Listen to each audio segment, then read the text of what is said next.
এই কিছুদিন আগে আমাকে একজন অমুসলিম যুবক হিন্দু ভাই ফোন করেছিল, যদিও সে মনে হয় আমার জলসা শুনে। সে আমাকে বলছে আপনার কাছে কিছু জানার ছিল আমার। আমি বলো আমরা তো জানাবার লেগেই আছি। কি সম্পর্কে জানবে?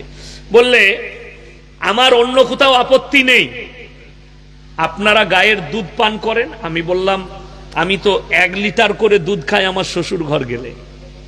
শ্বশুর বাড়িতে গায় আছে, আমার বাড়িতে প্রত্যেক দিন 1 লিটার করে দুধ। আমি জলসা করে ঢুকলে আমি 250 দুধ রাত্রে বেলায় ভোরের বেলায় খেয়ে দিয়ে তারপরে ঘুমাই। আমি দুধ খাই। বললে গায়ের দুধ খান, গাইটাকে আবার জবহ করে আপনারা তার মাংসটা খান। আমাকে কি যুক্তি দিচ্ছে জানেন?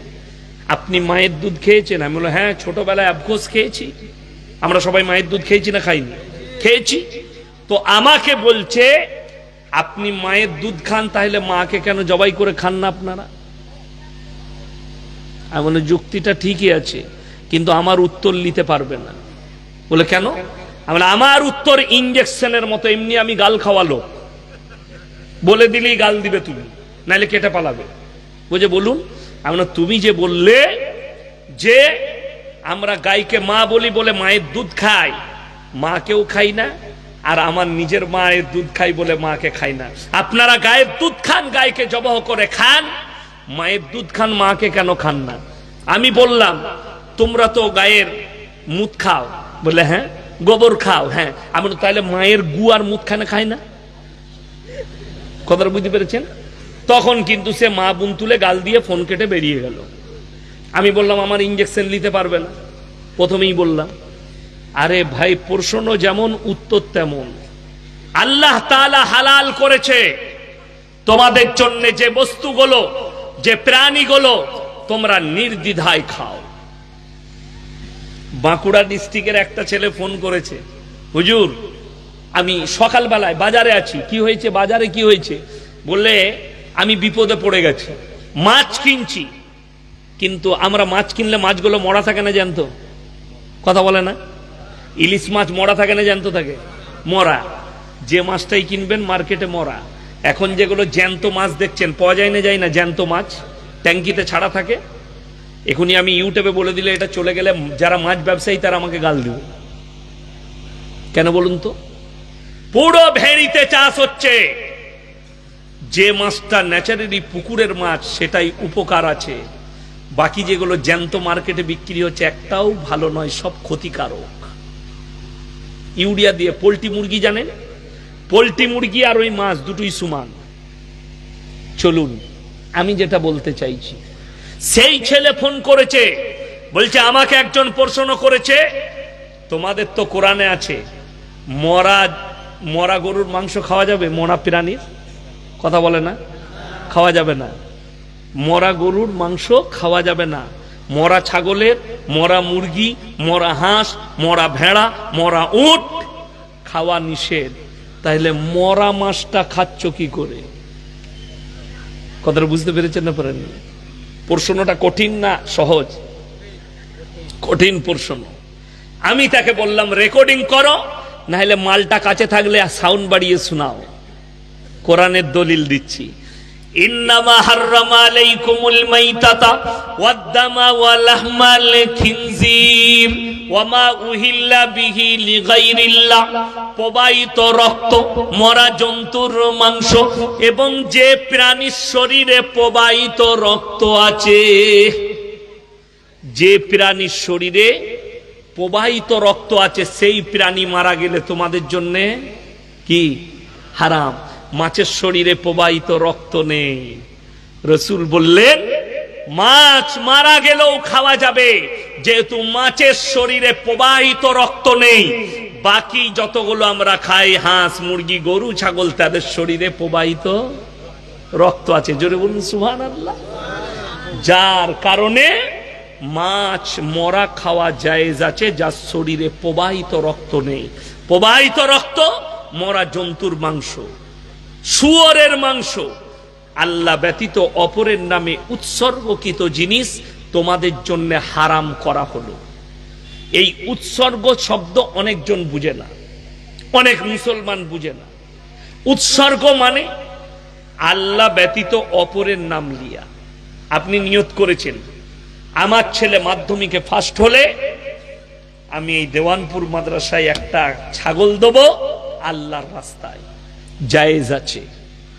আমার ছেলের বিয়ে লাগলে আমি মাদ্রাসায় আল্লাহর রাস্তায় একটা গরু জবাই করে খাওয়াবো, জায়েজ আছে। কিন্তু যার নামাজ নাই তার কাছে ইসলাম নাই, রাসূলের হাদিস। সবাই হাত তুলে বলুন তো, আজ থেকে ফজর থেকে নামাজ পড়বো ইনশাআল্লাহ। হাত তুলেন, সকলে জোরে বলুন ইনশাআল্লাহ। নামাজ কেউ কাজা করবেন না। এই মুসলমানদের দোষ কি জানেন? অনেকজন বলে বে ইনশাআল্লাহ বলিস না, ফেরে পড়ে যাবি। ওই জন্য অনেকজন ভয়ে বলতে চাইছে না যদি ফজর থেকে নামাজ পড়তে হয়। আরে ইনশাআল্লাহ বলো, ওয়াদা করো, আল্লাহ কবুল করে নিবে তোমার ইনশাআল্লাহ বলাকে। তোমার দুনিয়াও কামিয়াব, আখিরাতও কামিয়াব। শুনেলেন, কিয়ামতের দিনে দুটো রাস্তা হবে, একটা জান্নাতীদের, একটা জাহান্নামীদের। জাহান্নামীরা যখন হেঁটে হেঁটে জাহান্নামের পথে প্রবেশ করবে, জান্নাতীরা উত্তর প্রশ্ন ছুড়ে দিবে, কি বলে? ফি জান্নাতি ইয়াতাসাআলুনা আনিল মুজরিমিনা মা সালাকাকুম ফি সাকার। তোমরা কেন সাকার নামক জাহান্নামে প্রবেশ করছো? তোমরা বলতে আমরা পাড়ার ভালো লোক, তোমরা বলতে আমরা ভালো মানুষ, আজকে কেন তোমরা জাহান্নামে যাচ্ছ? তাদের এক নম্বর উত্তর হবে, ক্বালু লাম নাকু মিনাল মুসাল্লিন। আমরা নামাজি মুসল্লিদের মধ্যে ছিলাম না, তাই আল্লাহ আমাদেরকে জাহান্নামে পাঠিয়েছে। ওয়ালাম নাকু নুতিমুল মিসকিন, আর আমরা মিসকিনকে খানা খাওয়াইতাম না, তাই আল্লাহ আমাদেরকে জাহান্নামে পাঠিয়েছে। ওয়া কুন্না নাখউদু মাআল খাইদিন। এটা বড় প্যাথেটিক, ভালো করে শুনবেন। যারা বেনামাজি আছেন, বেদাড়ি আছেন, যারা নামাজ পড়েন না, অথচ দাড়ি টুপি নামাজি মুসল্লি দিকে দেখে হাসি ঠাট্টা বিদ্রুপ করেন, তাদের উদ্দেশ্যে বলছি, কিয়ামতের দিনে তারা বলবে, দাড়ি টুপি নামাজি মুসল্লিদের মজাক উড়াতাম, আল্লাহ তাই জাহান্নামে পাঠিয়েছে। ওয়া কুন্না নুকাজ্জিবু বিয়াউমিদ্দিন, আর আমরা বিচারের দিবসকে মিথ্যা বলে মনে করিতাম, তাই আল্লাহ জাহান্নামে পাঠিয়েছে। আমার ভাই, কোরআনে আছে ইন্নাস সালাতা তানহা আনিল ফাহশাই ওয়াল মুনকার। নিশ্চয়ই নামাজ এমন একটা ইবাদত, মানুষ যখন নামাজ পড়ে আস্তে আস্তে তাকে খারাপ কাজ থেকে সরিয়ে ভালো কাজের দিকে নিয়ে যায়। বিসমিল্লাহ, আলহামদুলিল্লাহ। ওই জন্যে প্রত্যেকটা মুসলমান ভাই, নরনারীর কর্তব্য হচ্ছে 5 ওয়াক্তের নামাজি হওয়া। পৃথিবীর কে কি বলল জানি না, বেঈমান কাফেররা এমন জাল ছুঁড়েছে আপনি বাঁচতে পারবেন না। জালের মধ্যে আপনাকে ফাঁসিয়ে ফেলেছে।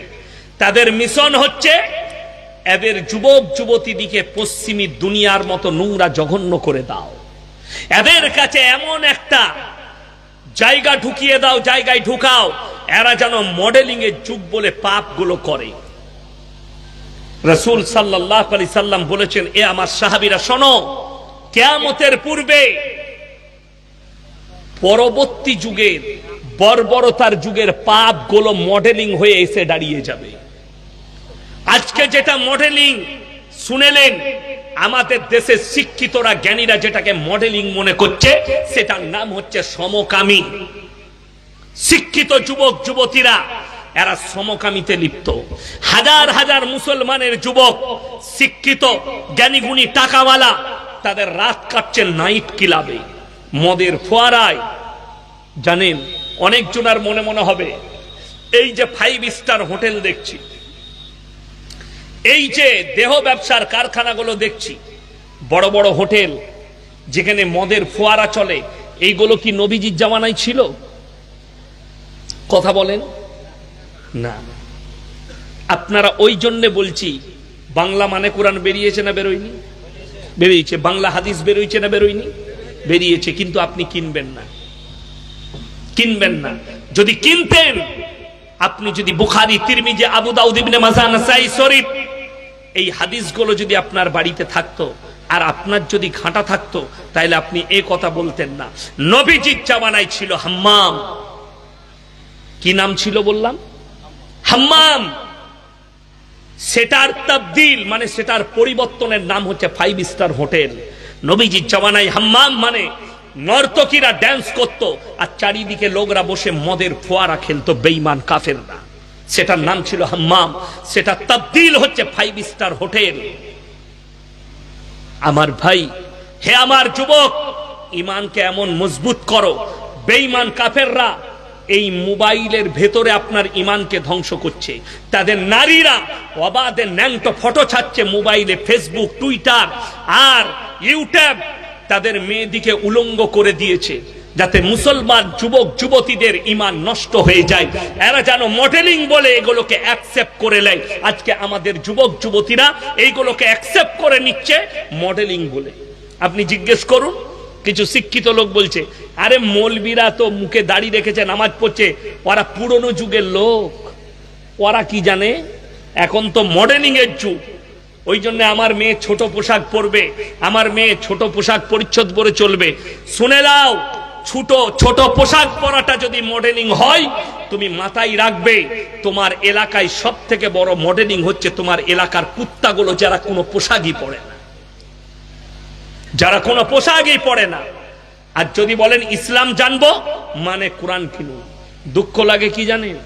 লাতনি মেয়ের মেয়ে পাস করেছে মাধ্যমিকে, নানাকে বলছে, যারা নানা আছেন শুনবেন, নানা আমি মাধ্যমিকে পাস করেছি, আমাকে একটা মোবাইল কিনে দিতে হবে। হাই রে নানা, গ্রুপ লোনের পয়সা নিয়ে নানি গ্রুপ লোনের পয়সা নিয়ে মোবাইল কিনে দিয়েছে 16,000 টাকা দিয়ে। একটা কোরআন শরীফ মানে কোরআন শরীফ, ভালো মানে কোরআন শরীফের দাম কত? 500। কত বললাম? এটা খুব ভালো কোরআনের দাম বললাম। 500 টাকার কোরআনটা যদি তোমার লাতনিকে কিনে দিতে আর বলতে এটা রোজ পড়বি, তোমার লাতনি আদর্শবান হতো। মোবাইল কিনে দিয়েছো, তোমার লাতনি প্রত্যেকদিন রাতের বেলায় জিনা করছে মোবাইলের দ্বারা। এটা আর পাপী শুধু সে নয়, তার নানা নানি যারা কিনে দিয়েছে ভালোবেসে, সেই পাপের ভার তাদের মাথাতে উচাববে। আপনি ভেবে দেখুন, আমরা বক্তা, আমাদের কাছে পয়সা নেই। আমার বড় মেয়ে ক্লাস 8-এ পড়ে, কি মনে হয় তাকে আমি কত দামি মোবাইল কিনে দিতে পারি? শখ গেলে পারি না? পারি। আমার যদি ইচ্ছা যায়, আমার মেয়ে যদি আমার শখ হয়, আমি তাকে iPhone 15 কিনে দিতে পারি 1 লাখ টাকা দিয়ে। আমার মোবাইল তার মায়ের মোবাইল স্পর্শ করতে পাই না। ক্লাস 8-এ পড়ছে, আর বিবাহের আগে পর্যন্ত পাবে না। তার বিবাহ হয়ে যাবে, তার স্বামী তাকে দিবে, স্বামীর সঙ্গে কথা বলার জন্য। আমার কাছে ওই শখ পূরণ হবে না জীবনে। সব পাবে, যত দামি খাবার খাবে খাও, যে রকম পোশাক চাইবে দামি, পোশাকটা যেন শরীয়ত সম্মত হয় নিয়ে নাও, কিন্তু কখনোই এই শখ পূরণ হবে না যে তোমাকে মোবাইল কিনে দেব। যার দ্বারা তোমার ঈমান ধ্বংস হবে, তোমার আকীদা ধ্বংস হবে। বেঈমান কাফেররা ওটাই করেছে। আমাদের সমাজের ছেলেরা আসক্ত হয়ে পড়েছে মোবাইলে। একটা মহিলা মেকআপ করে ফটো দিয়েছে, সেটা দেখে সে তার স্ত্রীকে আর পছন্দ করে না, সেই মেয়েটাই তাকে ভালো লাগছে। কিন্তু তুমি জানো, হে আমার যুবক, হে আমার ভাইয়েরা, শাহরুখ খানের বয়স কত? 59 বছর। আচ্ছা, 59 বছরের লোক যুবক লাগবে না বুড়ো? বুড়ো। সালমান খানের বয়স 58 বছর, সে যুবক না বুড়ো? বুড়ো। বড় কষ্ট লাগে, কিন্তু তারা যখন ফিল্ম তৈরি করে, তাদেরকে মেকআপ করা হয়, মনে হয় 24 বছরের যুবক। ঠিক বললাম না ভুল বললাম? একটা নায়িকার উতাই। হে যুবক, যদি তোমার মনে হয় পরীক্ষা করব, কোন মেকআপ ম্যানকে নিয়ে এসে তোমার বাড়ির ভেতরে তোমার স্ত্রীকে মেকআপ করে দেখো, ওই নায়িকাদের থেকেও সুন্দর লাগবে তোমার কাছে তোমার বিবিকে। কিন্তু তুমি আসক্ত হয়ে পড়েছে এই মোবাইলের উপরে। হাজার হাজার স্টুডেন্ট, হাজার হাজার যুবক যুবতী এই মোবাইলের দ্বারা পর্ন ভিডিও দেখে বিবাহের আগে তাদের যৌবনকে শেষ করে দিচ্ছে। তুমি জানো তোমার যৌবনটা কত বড় মূল্যবান জিনিস? হে যুবক, শরীরের মধ্যে আল্লাহ তাআলা যুবক আর যুবতীকে সব থেকে দামি জিনিস যেটা দিয়েছে সেটার নাম হচ্ছে যৌবন ক্ষমতা। তোমার একটা হাত যদি না থাকে কোনো যায় আসে না, কিন্তু তোমার যদি বিবাহের পরে যৌবন ক্ষমতা হারিয়ে যায়, তোমার স্ত্রীকে জিনায় লিপ্ত হতে হবে।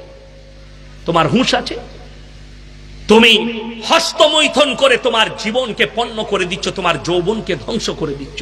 তুমি বিবাহের আগে জিনায় লিপ্ত হয়ে তোমার যৌবনকে ধ্বংস করে দিচ্ছ। আর করাচ্ছে কারা? বেঈমান আর কাফেররা। তারা আপনার পেছনে লেগেছে, পশ্চিমী দুনিয়া। যারা ভাবছেন আপনাদের কাছে আছে কি এই মাদ্রাসা, এই কোরআন, এই হাদিস, এই মৌলবি, আল্লাহর কসম খেয়ে বলে যাচ্ছি, আমেরিকার কাছে টেকনোলজি আছে, পশ্চিমী দুনিয়ার কাছে টেকনোলজি আছে, তাদের কাছে আপনার সায়েন্স আছে, তাদের কাছে নাসা আছে, তাদের কাছে প্রযুক্তি আছে। আল্লাহর কসম খেয়ে বলছে আমাদের কাছে যে দৌলতটা আছে সেটা হচ্ছে ঈমানের দৌলত। যদি দেখতে হয় তা দেখো। লন্ডনের একটা মেয়ে, সে বললে আমি 100টার বেশি পুরুষের সঙ্গে মিলামিশা করেছি, প্রেম করেছি, একটাও পুরুষ ভালো হয়নি, ওই জন্য আমি রেগে আমার ঘরের কুকুরটাকে বিয়ে করেছি। আপনারা হাসছেন, এটা সত্য ঘটনা, ইউটিউব খুলে দেখে নেন। মানুষ এত হিংস্র হয়। জাপানের একটা ছেলে কয়েক মিলিয়ন ডলার খরচ করে নিজে কুকুর হয়েছে, কুকুর জেন্টার পরিবর্তন করে কুকুর। আল্লাহ আপনাকে ঈমানের দৌলত দিয়েছে, আপনি শুকর আদায় করে বলুন আলহামদুলিল্লাহ। শুকর আদায় করুন যে আল্লাহ তুমি আমাকে মুসলমান করেছো, আল্লাহ তুমি আমাকে ঈমানওয়ালা করেছো, আল্লাহ তুমি রাসূলের উম্মত করেছো। আল্লাহ রাসূল সাল্লাল্লাহু আলাইহি সাল্লামের হাদিস, কোরআনে আল্লাহ বললেন তোমরা কারো ধর্মকে গালি দিও না, কারো দেবদেবীকে গালি দিও না। আমি বয়ান শুরু করেছি, এখনো পর্যন্ত কারো দেবদেবীকে গালি দিলাম? কথা বলেন না, এবং দিবও না। কেন? আমার ওই ধর্ম সম্পর্কে জ্ঞান নেই। তার দেবদেবীকে গালি দিও না, সে তোমার আল্লাহকে গালি দিলে তোমার ক্ষতি হবে। দেখবেন কোন যুবক যদি কারোর মা তুলে গালি দেয়, সে ঘুরিয়ে গালি দেয় না? দেয় না। তো যে গালি দিল সে আগে নিজের ক্ষতি করলো, তার মাকে গাল খোয়ালো। তো তুমি যদি তার ধর্মকে, তার দেবদেবীকে গালি দাও, সে তোমার আল্লাহকে গালি দেবে। ওই জন্য আল্লাহ কোরআনে নিষেধ করেছে। তুমি তোমার ধর্মটা বুঝাও, ইসলামটা প্রচার করো, ইসলামটাকে বুঝিয়ে দাও, আল্লাহ তাকে হিদায়েত দিলে দিনের পথে ফিরে আসবে। জোরে বলুন সুবহানাল্লাহ। যদি বলেন কেমন করে আসবে, দেখুন 2015 থেকে 2021 পর্যন্ত একটা লিস্ট বার করেছে ভারতের মিডিয়ারা, যে কতগুলো মানুষ অন্যান্য ধর্ম থেকে ইসলাম কবুল করেছে। এই 6 বছরের ভেতরে তাদের কাছে হিসাব এসছে 13 লাখ লোক ইসলাম কবুল করেছে। জোরে বলুন সুবহানাল্লাহ। 13 লাখ লোক। আপনি অবাক হবেন। আর অন্যান্য ধর্ম থেকে সনাতন ধর্ম কতগুলো মানুষ কবুল করেছে? 30,000, মাত্র 30,000। আর 13 লাখ লোক ইসলাম কবুল করেছে। তাহলে আপনাকে জানতে হবে, যে নবীজিকে গালি দিচ্ছে ফলস, যে রসুলকে গালি দিচ্ছে, যে কোরআনকে আর ইসলামকে গালি দিচ্ছে, একটা ভদ্র সমাজের লোক জানে এই মৌলবীরা মদ খায় না, এই মৌলবীরা গাঁজা খায় না, এই মৌলবীরা চরিত্রহীন লয়, এই মৌলবীরা দেহ ব্যবসা করে না, এই মৌলবীর বিবিরা বেপর্দায় ঘুরে বেড়ায় না, এই মৌলবীর বিবিরা ন্যাংটা নয়, এই মুসলমানদের যাদের কাছে দিন আছে তাদের বিবিরা বেপর্দা নয়। এটা সকলে জানে, শিক্ষিত সমাজ জানে। কিন্তু যে নূপুর শর্মা নবীজিকে গালি দিয়েছে, আমরা সবাই জানি সে একটা দেহ ব্যবসায়ী মেয়ে। ঠিক কিনা কথা বলে? কলকাতার নাজিয়া ইলাহি খান প্রতিনিয়ত ইসলামকে গালি দিচ্ছে। তার বাড়ি বিহারে, সে প্রতিনিয়ত কলকাতার মনে হয় কোর্টের উকিল। দেহ ব্যবসায়ী কখনো উকিল হয়? সেই মেয়েটা দেহ ব্যবসায়ী মেয়ে, সবাই জানে। আমি তাকে অনুরোধ করব, তোর কমেন্টগুলো একবার পড়বি। তুই যে ইসলামের বিরুদ্ধে বলিস, তার নিচে কমেন্টগুলো পড়ে দেখবি, তোর চরিত্র সব দিয়ে আছে। যারা জানে তারা সেখানে কমেন্টে লিখেছে, তুই তো অমুক নেতার সাথে সুস, কমেন্টে লেখা আছে। কার? নাজিয়া ইলাহি খানের কমেন্টে। তুই তো অমুক নেতাদের সঙ্গে বসে মদ পান করিস, কমেন্টে লেখা আছে। তোর জন্মটা এইভাবে, কমেন্টে লেখা আছে। আল্লাহর কৃপায় কমেন্টগুলো পড়ে দেখো মৌলবীদের। গোবর ভক্ত, গোবরখোর আর মুতখোররা ছাড়া আমাদিকে গালি কেউ দেয় না। গোবরখোর আর মুতখোর। এই কিছুদিন আগে আমাকে একজন অমুসলিম যুবক হিন্দু ভাই ফোন করেছিল, যদিও সে মনে হয় আমার জলসা শুনে। সে আমাকে বলছে, আপনার কাছে কিছু জানার ছিল আমার। আমি বলো, আমরা তো জানাবার লেগেই আছি।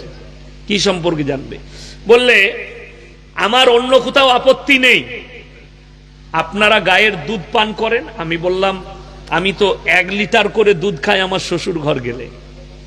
শ্বশুর বাড়িতে গায় আছে, আমার বাড়িতে প্রত্যেক দিন 1 লিটার করে দুধ। আমি জলসা করে ঢুকলে আমি 250 দুধ রাত্রে বেলায় ভোরের বেলায় খেয়ে দিয়ে তারপরে ঘুমাই। আমি দুধ খাই। বললে, গায়ের দুধ খান, গাইটাকে আবার জবহ করে আপনারা তার মাংসটা খান। আমাকে কি যুক্তি দিচ্ছে জানেন?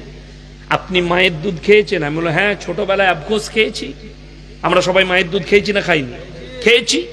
তো আমাকে বলছে, আপনি মায়ের দুধ খান, তাহলে মাকে কেন জবাই করে খান না আপনারা? আমি বলি, যুক্তিটা ঠিকই আছে, কিন্তু আমার উত্তর নিতে পারবে না। বলে, কেন? আমার উত্তর ইঞ্জেকশনের মতো, এমনি আমি গাল খাওয়ালো, বলে দিলেই গাল দিবে তুমি, নাহলে কেটে পালাবে। বুঝে বলুন। তুমি যে বললে যে আমরা গাইকে মা বলি বলে মায়ের দুধ খাই, মাকেও খাই না, আর আমার নিজের মায়ের দুধ খাই বলে মাকে খাই না। আপনারা গায়ের দুধ খান, গাইকে জবাহ করে খান, মায়ের দুধ খান, মাকে কেন খান না? আমি বললাম, তোমরা তো গায়ের মুত খাও। বলে, হ্যাঁ। গোবর খাও? হ্যাঁ। আমি তাহলে মায়ের গু আর মুত খানা খাই না? কথাটা বুঝতে পেরেছেন? তখন কিন্তু সে মা বোন তুলে গাল দিয়ে ফোন কেটে বেরিয়ে গেল। আমি বললাম, আমার ইঞ্জেকশন নিতে পারবে না। প্রথমেই বললাম, আরে ভাই, প্রশ্ন যেমন উত্তর তেমন। আল্লাহ তাআলা হালাল করেছে তোমাদের জন্য যে বস্তুগুলো, যে প্রাণীগুলো, তোমরা নির্দ্বিধায় খাও। বাঁকুড়া ডিস্ট্রিক্টের একটা ছেলে ফোন করেছে, হুজুর আমি সকালবেলায় বাজারে আছি। কি হয়েছে? বাজারে কি হয়েছে? বললে, আমি বিপদে পড়ে গেছি, মাছ কিনছি, কিন্তু আমরা মাছ কিনলে মাছগুলো মরা থাকে না জ্যান্ত? কথা বলে না? ইলিশ মাছ মরা থাকে না জ্যান্ত থাকে? মরা।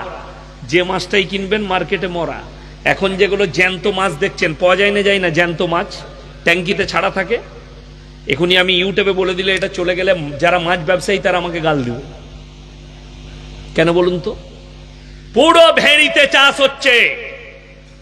যে মাছটা ন্যাচারালি পুকুরের মাছ, সেটাই উপকার আছে। বাকি যেগুলো জ্যান্ত মার্কেটে বিক্রি হচ্ছে, একটাও ভালো নয়, সব ক্ষতিকারক। ইউরিয়া দিয়ে। পোল্ট্রি মুরগি জানেন? পোল্ট্রি মুরগি আর ওই মাছ দুটোই সমান। চলুন, আমি যেটা বলতে চাইছি, সেই ছেলে ফোন করেছে, বলছে আমাকে একজন প্রশ্ন করেছে, তোমাদের তো কোরআনে আছে মরা গরুর মাংস খাওয়া যাবে? মরা প্রাণীর কথা বলে না? খাওয়া যাবে না। মরা গরুর মাংস খাওয়া যাবে না। মরা ছাগলের, মরা মুরগি, মরা হাঁস, মরা ভেড়া, মরা উট খাওয়া নিষেধ। তাহলে মরা মাছটা খাচ্ছ কি করে? কথাটা বুঝতে পেরেছেন না পারেন? প্রশ্নটা কঠিন না সহজ? কঠিন প্রশ্ন। আমি তাকে বললাম, রেকর্ডিং করো, না হলে মালটা কাছে থাকলে সাউন্ড বাড়িয়ে শোনাও। কোরআনের দলিল দিচ্ছি। ইন্নামা হাররামা আলাইকুমুল মাইতাতা ওয়াদ-দামা ওয়া লাহমাল খিনজির ওয়া মা উহিল্লা বিহি লিগাইরিল্লাহ। প্রবাহিত রক্ত, মরা জন্তুর মাংস এবং যে প্রাণীর শরীরে প্রবাহিত রক্ত আছে, যে প্রাণীর শরীরে প্রবাহিত রক্ত আছে সেই প্রাণী মারা গেলে তোমাদের জন্য কি হারাম। মাছের শরীরে প্রবাহিত রক্ত নেই। রাসূল বললেন মাছ মারা গেলেও খাওয়া যাবে, যেহেতু মাছের শরীরে প্রবাহিত রক্ত নেই। বাকি যতগুলো আমরা খাই, হাঁস, মুরগি, গরু, ছাগল, তাদের শরীরে প্রবাহিত রক্ত আছে। জোরে বলুন সুবহানাল্লাহ। যার কারণে মাছ মরা খাওয়া জায়েজ আছে, যার শরীরে প্রবাহিত রক্ত নেই। প্রবাহিত রক্ত মরা জন্তুর মাংস, শুয়োরের মাংস, আল্লাহ ব্যতীত অপরের নামে উৎসর্গকৃত জিনিস তোমাদের জন্য হারাম করা হলো। এই উৎসর্গ শব্দ অনেকজন বুঝে না, অনেক মুসলমান বুঝে না। উৎসর্গ মানে আল্লাহ ব্যতীত অপরের নাম লিয়া। আপনি নিয়ত করেছেন আমার ছেলে মাধ্যমিকে ফার্স্ট হলে আমি এই দেওয়ানপুর মাদ্রাসায় একটা ছাগল দেব আল্লাহর রাস্তায়, জায়েজ আছে। আমার ছেলের বিয়ে লাগলে আমি মাদ্রাসায় আল্লাহর রাস্তায় একটা গরু জবাহ করে খাওয়াবো, জায়েজ আছে। কিন্তু যদি বলেন আমার ছেলে মাধ্যমিকে ফার্স্ট হলে আমি ঢেলা বাবার নামে একটা গরু দেব, কানা বাবার নামে একটা গরু দেব, কানা পীরের নামে একটা গরু দেব, উটি হারাম। কথাটা বুঝতে পারেন? 1000 বার বিসমিল্লাহ বলে যদি জবাহ করা হয়, আর যদি উদ্দেশ্য হয় পীরের নামে, ঢিপির নামে, গাছের নামে, আল্লাহ ব্যতীত অপরের নামে, জায়েজ হতে পারে না, হালাল নয়। 1000 বার বিসমিল্লাহ বলে জবাই করলেও বৈধ হবে না। একজন যুক্তি দিয়েছে, ঝাড়খণ্ডের একটা মুফতি, ইয়াসিন জানে না, মাজারে যে মুরগিগুলো পড়ে, ছাগলগুলো আসে, ওইগুলো বিসমিল্লাহ বলেই জবাহ করা হয় আল্লাহর নাম দিয়ে। আপনাদের বাড়িতে কুটুম আসে না? আসে না? মেহমান আসে। আজকে আমাদিকে মাদ্রাসাওয়ালারা ছাগল খাইয়েছে মেহমান দিকে। তো কুটুম এলে মুরগিটা কোথায় জবাই করেন? কবরস্থানে না বাড়িতে? এ হারামখোর বলছে কবরস্থানে জবাই করতে হবে। কথাটা বুঝতে পারেননি? শব্দটা একই। বলছে মাজারে জবাই করি, কিন্তু আল্লাহর নামে জবাহ করি। যদি আল্লাহর নামে জবাহ হয় আর উদ্দেশ্য যদি আল্লাহর নামে হয়, তাহলে বীরভূম ডিস্ট্রিক্টের পাথরচাবড়িতে বিকেল বেলায় মাথাটা, ভুঁড়িটা, পাগুলো, এগুলো সব ডাকে বিক্রি হয়। খাবার লেগে হলে তো সব খেয়ে নিত। কথাটা বুঝতে পারেননি? খাবার লেগে হলে সবই খেয়ে নিত, কিন্তু এগুলো বিক্রি করে কেন?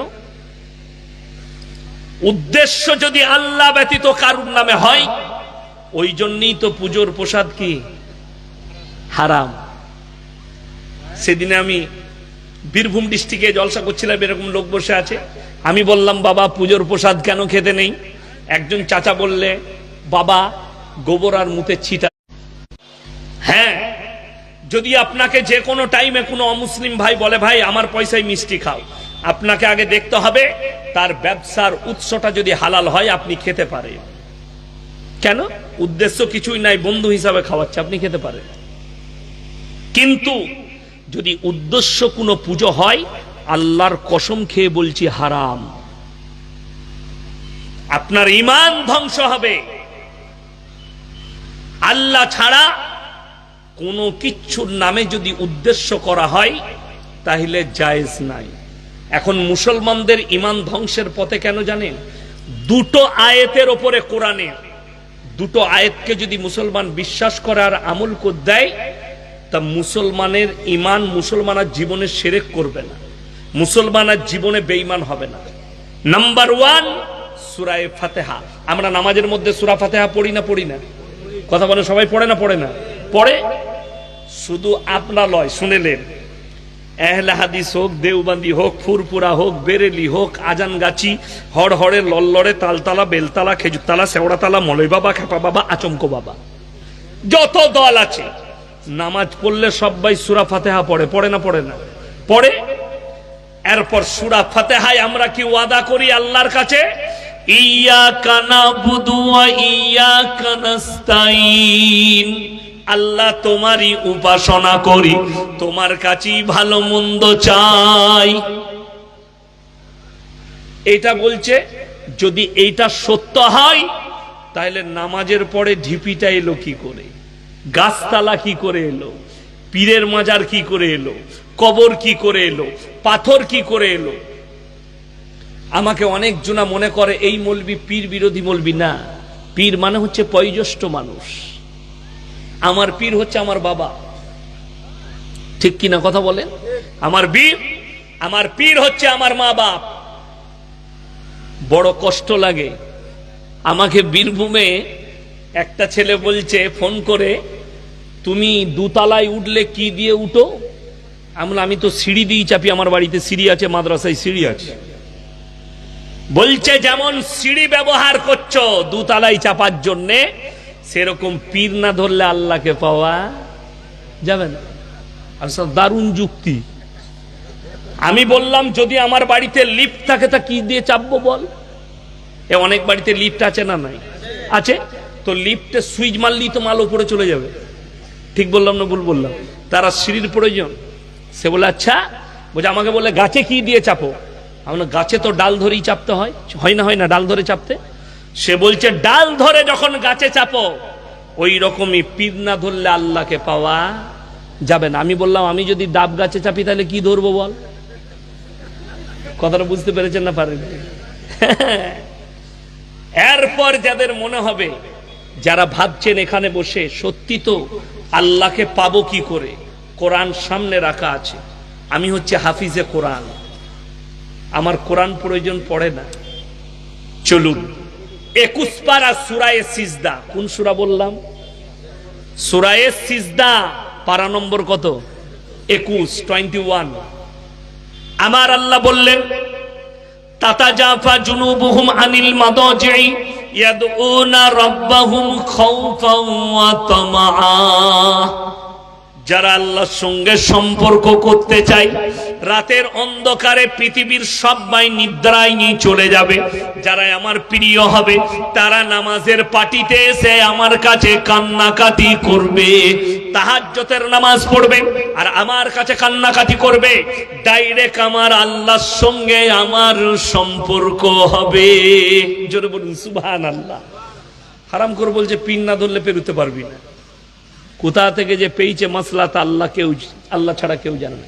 চ্যালেঞ্জ দিলাম সমস্ত 14 গোষ্ঠীকে, কেউ যদি দেখাতে পারে কোরআন হাদিস থেকে যে ভণ্ড পীরকে ধরতে হবে, পীর ধরা ফরজ, ওয়াজিব, সুন্নত, নফল, যদি কেউ দেখিয়ে দিতে পারে আমি অবশ্যই সেই পীরকে মেনে নেব, অবশ্যই মানব সেই পীরকে। কিন্তু বড় কষ্টের বিষয়, আরে পীর মানে বয়োজ্যেষ্ঠ মানুষ। সভাপতি সাহেব আমার কাছে বয়োজ্যেষ্ঠ, ইনাকে আমি সম্মান করব না, রেসপেক্ট করছি, এটাই তো আমার পীর মানা। এরপর যদি বলেন আমি এত ভালোবাসি পায়ে চুমু খাবো, তো আল্লাহর কাছে মার খাবো না? হ্যাঁ, আপনি আমাদের বর্ধমানে চলুন, বিশ্বাস হচ্ছে না? আমার এলাকায় আমি নাম লুবো না, আমি একবার বীরভূমে বায়ান করেছিলাম, জানেন কি বলে? গোটা গায়ে পীর শুয়ে আছে, মুদবো কুতায়। আমার একটা জলসা ভাইরাল হয়েছে, দেখেছেন? এই বীরভূমে বায়ান করেছিলাম আমি। কি ওই গ্রাম আমার এলাকায় আছে বর্ধমানে, জামাইয়ের বিয়ে হয়েছে, আমাদের আটমংলা করতে যাই না? আপনাদের আটমংলা করতে কি বলেন? আটমংলাই বলেন? আমাদের আটমংলা বলে। তো জামাই গেছে, নতুন জামাই, রাতের বেলায় বউকে জিজ্ঞেস করছে পিসাব করবো, ঘরে পিসাবখানা নাই, তো বলছে তোমাদের ওই কোণে এগনেতে করে দেবো। বলছে না, ওইখানে একজন শুয়ে আছে, পীর সাহেব আছে। আচ্ছা, তো সে বলছে বাইরে বেরিয়ে ওই খামারে করি। বলে না, ওখানেও একজন আছে, পুকুরের পাড়ে ওখানে, মাঠে, বলে ওইখানে তো আরো একজন খুঁড়া বাবা আছে। ঈদে গেলে শালা গোটা গাঁয়েতেই তো পীর শুয়ে আছে, মুদবো কোথায়, রাতের বেলায় পালিয়েছে। এটা বলার পরে আমার গলসি বাজারে আমাকে শুনি বলছে চায়ের দোকানে, আমরা কি জানি না কাদিকে বলেছে? আমি তখন তাদিকে শুনিয়ে বললাম, জেনেছিস যখন ভাঙ্গা, ঢিপিগুলো ভাঙ। কি বুঝলেন? অত সহজ নয়। খালি ফোন করে এটাই বলতে পারে কালিয়া চকে পেলে তোমাকে দেখব। কি বুঝলেন? গুলি করে দেবো একটা ছেলে বলছে কালিয়া চকে, পেলে শুট আউট করব। আলহামদুলিল্লাহ শহীদের মর্তবা পাবো। দিনের খাতিরে যদি মৃত্যু হয়, পীরের আদর্শ যদি এটা হয় যে তোমরা যখন কোরআন হাদিস দিয়ে পারবে না গুলি চালিয়ে দিবে, না হলে মার্ডার করে দিবে, তাহলে তার থেকে ভালো পীর আর কে হতে পারে? কানা পীর। বুঝলেন আপনারা? বড় কষ্ট লাগে, দুঃখ লাগে। আমার বর্তমানে একটা গ্রামে বেশিরভাগ বাড়িতে একজন কানা পীরের মুদগুলো বোতলে ভরে রেখেছে, ছেলে জ্বর এলে সে পীর বলেছে খাইয়ে দিবি। এটা আমি স্টেজে বসে বলছি, কোরআন সাক্ষী আছে, মিথ্যা গল্প নয়, একদম বাস্তব ঘটনা, বাস্তব। এখনই আমি বায়ান শুনছিলাম, এরকম উঁচু টুপি বাংলাদেশের, সে বায়ান করছে, ভাইয়েরা তোমরা কার কাছে চাইবে? সবাই তখন, আচ্ছা আমি যদি আপনাদেরকে বলি ভালো মন্দ তোমরা কার কাছে চাইবে, আপনারা কাকে বলবেন? আল্লাহর কাছে। সব মজমার লোক বলছে আল্লাহর কাছে। কে কইল আল্লাহর কাছে? আল্লাহর কাছে নয়, মাইজ ভান্ডারি পীরের কাছে চাইতে হবে। নাউজুবিল্লাহ বলে। এটা ডাইরেক্ট বলছে। এই লোকটা কাফের না কাফের নয়? ঈমান চলে গেল, কাফের হয়ে গেল। আল্লাহর কসম করে বলছি, ভালো মন্দ কল্যাণ অকল্যাণের মালিক হচ্ছেন একমাত্র কে? সকলে বলুন আল্লাহ। এই মানুষ ওয়াদা করছে নামাজের মধ্যে, ইয়্যাকা না'বুদু ওয়া ইয়্যাকা নাস্তাঈন, আল্লাহ তুমি ছাড়া কারোর উপাসনা করি না, তোমার কাছে ছাড়া ভালো মন্দ চাই না। অথচ সেই মানুষ গিয়ে কবরে সিজদা দিচ্ছে, ঢিপিতে সিজদা দিচ্ছে, গাছতলায় সিজদা দিচ্ছে। এটা বললে আমি খারাপ। চলুন, কোরআনে আছে সূরা বাকারার প্রথমেই, আলিফ লাম মিম যালিকাল কিতাবু লা রাইবা ফীহ।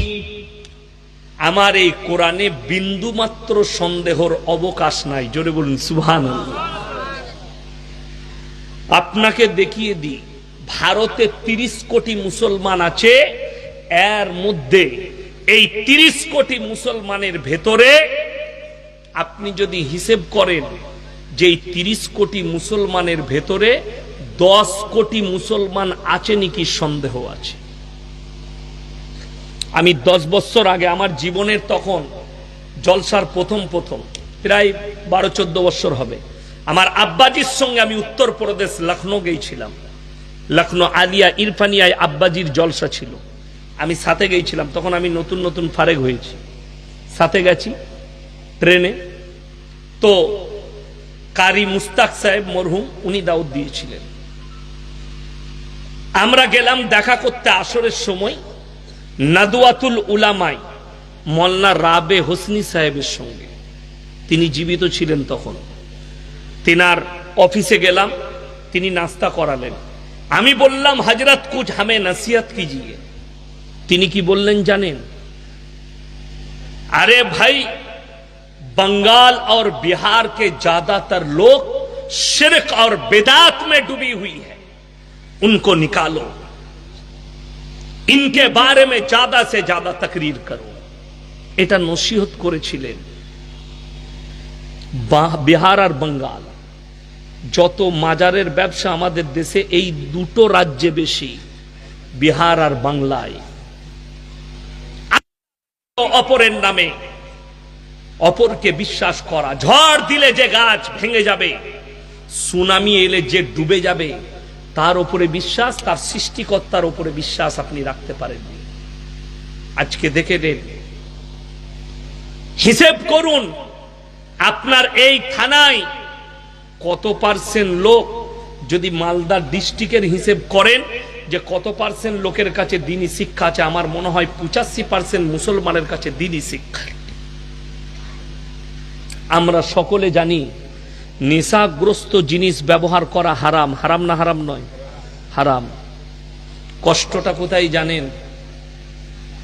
আপনি ছাড়তে পারেননি বিড়ি, আপনি ছাড়তে পারেননি গুটকা, আপনি ছাড়তে পারেননি মদ।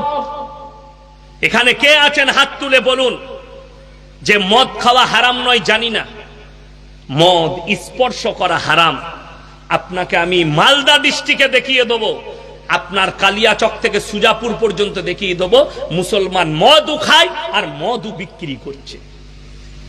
হোটেল করেছে, মুসলমান মদ বিক্রি করছে। ঠিক বললাম না ভুল বললাম? মুসলমান গাঁজা নিজেও খাচ্ছে, গাঁজা বিক্রি করছে, তার উপার্জন হারাম। লটারির টিকিট হালাল না হারাম? হারাম। আপনাকে দেখিয়ে দেব, সব থেকে বেশি লটারি বিক্রি করে মুসলমান আর কাটেও মুসলমান। আপনি চলুন, ওই জন্য তো আপনার অধপতন। সামান্য জিনিস বুঝতে পাচ্ছেন না যে আপনার ইমামের বেতন 5,000, 10,000,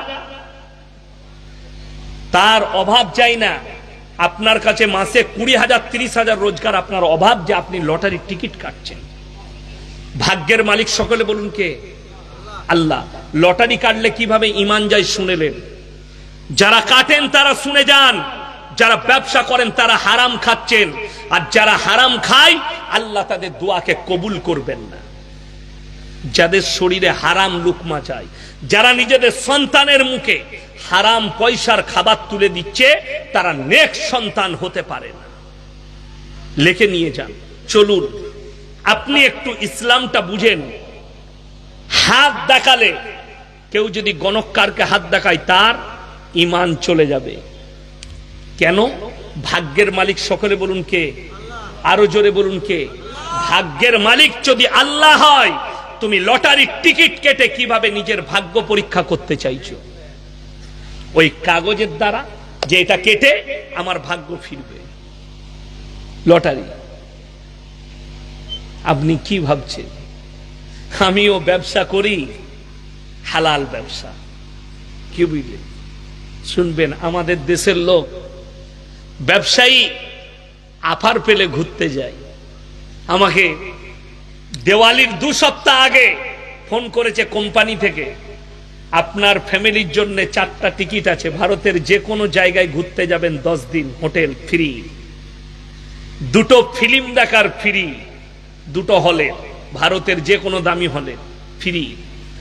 আর কি কি বলল সব, বললে আপনার বউকে সাথে করে নিয়ে আসতে হবে।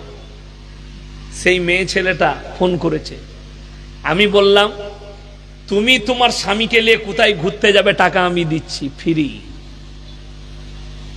আমি বললাম তুমি আমার চেহারাটাই দেখো নাই, হোয়াটসঅ্যাপে লোড করো, আমার চেহারা দেখে নাও, পাঠিয়ে দিচ্ছি ফটো। বলছে স্যার সরি, আমি মৌলবি মানুষ, অন্যজনকে দাও। ওইসব আমাদের প্রয়োজন নাই ঘোরার। কষ্টটা ওই জায়গায় লাগে, মুসলমান হারাম হালালের ডিফারেন্স করতে পারে না। কেন? বেঈমান কাফেররা তো এই মেহনতটাই চেয়েছিল, আর তারা কামিয়াবি লাভ করেছে, যে এরা যেন আলেম থেকে বিচ্ছিন্ন হয়, এরা যেন দিন থেকে বিচ্ছিন্ন হয়। আপনারা কি মনে করছেন ইয়াসিন সাহেবকে ভালোবাসেন, এই মাদ্রাসাকে মহব্বত করেন, টাকা দিয়ে দিবেন আপনি জান্নাতে যাবেন, অথচ আপনি নামাজ পড়বেন না?